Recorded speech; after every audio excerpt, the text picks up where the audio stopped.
بعد ما صورة المصطلحات اللي ضربت بعد ثورة 25 يناير من أناركية وماسونية وعلمانية وليبرالية، النهاردة نتكلم عن مصطلح واحد بس. عايزين دولة ليبرالية. يعني ايه ليبرالية يا بردعي؟ بداعي بقول لوالدتي انها تقلع الحجاب. في الأول احنا كنا فاكرين إن الليبرالية يعني أمك الحاجة تكون كده، أمنا. وبعد كده اكتشفنا إن الليبرالية يعني أختك تبقى كده. هل تسمح لأختك أن تمارس الجنس قبل الزواج؟ لو قدام المجتمع وقدام عيلتها وما بتنافقش حد اكيد هسمح بده. اظن بعد ما شفنا الفيديو ده كل واحد دلوقتي بيدور على واحد ليبرالي يروح يصاحبه. نشأة الليبرالية ارتبطت ارتباط وثيق بنشأة مقولة اللي اختشوا ماتوا. البداية كانت سنة 1890 في حمام شعبي من بتوع زمان. الحمام ده حصلت فيه حريقة كبيرة قوي، والناس جوه عريانة بتستحمى. في ناس اتكسفت تخرج عريانة فماتت محروقة، واللي خرجوا عريانين هم دول الليبراليين الموجودين دلوقتي. انا ضد ان الواحد يتجوز على مراته. تمام، ممكن يصاحب على مراته، بس يتجوز على مراته لا. طب ردوا انتوا بقى علينا. هي ولا مش معاها؟ معاها. ليه؟ ما فيش حد ما دخلش يتفرج على الموقع الإباحية دي. أنا وأنا صغير دخلت عليها. ومعانا اتصال تليفوني نقول ألو. أيوه شيف جو. معاك يا فندم. حضرتك كنت عايز أسأل إزاي أعمل واحد ليبرالي.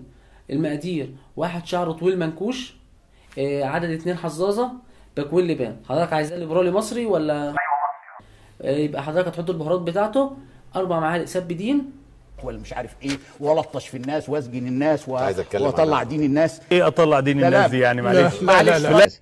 بيجي حد يضطهدني بطلع دين اللي خلفه ما بيعرفش.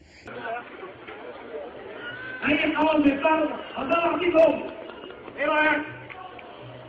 وحين نام أعضاء الجماعة الإسلامية ومكتب الإرشاد اعتقدوا أنهم تقربوا إلى الله بتطليع الدين اللي خلفه القوى المدنية والقوى الليبرالية مع رشة شتيمة صغيرة.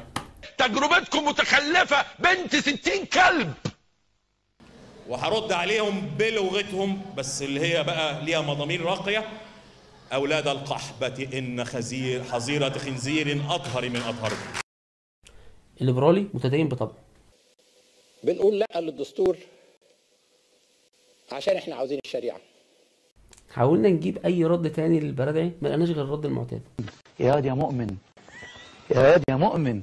ما هو وضع الرقص في الشريعة؟ خلينا نتكلم بصراحة بقى. الرقص ايه وضعه في الشريعة؟ يا حلاوة. انا بقول ان الانسان مش الفنان حتى ما يرضاه لنفسه ولولاده ولبناته يرضاه للاخرين. ما ينفعش ان انا اجي ابوس فنانة انا كممثل وبعدين اقول انا ما ارضاش ده لبنتي. طب بتبوس انت ليه؟ نستخلص من كده ان الليبراليه يعني حريتك تقف عند بوس الاخرين. انك تقول انك بتاذي لو شفت 2 بيبوسوا بعض في الشارع، ده بالنسبه لي زي بالظبط انك تقول واحد في الشارع برضه انت قميصك لونه وحش قوي بيأذيني روح اقلعه، او انت صوتك وحش قوي وانا سامعك فعايزك تسكت.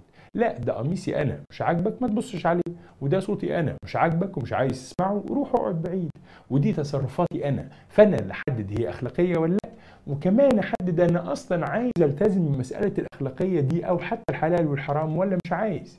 دي هي الحريه الشخصيه. حقيقي مش عارف لو كان سيدنا عمر شاف عيل زي ده بيقول الكلام ده كان هيبقى ايه رد فعله.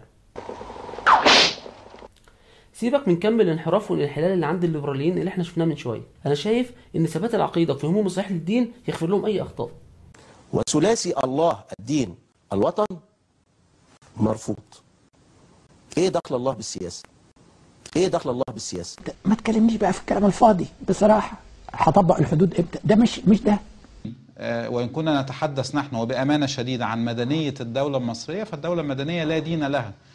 سيدنا محمد هو رمز للإسلام وليس مواطنا مصريا جرى الاعتداء عليه. لا تعليق. ما عنديش حاجة أقولها. لا تعليق. ليه ديش حاجة أقولها. الليبرالي بيساوي علماني ناقص الخوف من الإفصاح إنه علماني. فإذا وصل حد الخوف إلى 0 إذن الليبرالي بيساوي علماني. بالرياضيات أهو. السلفي قبل الثورة كان سلفي، والإخواني قبل الثورة كان إخواني. الليبرالي ده قبل الثورة كان إيه؟ ما انتاش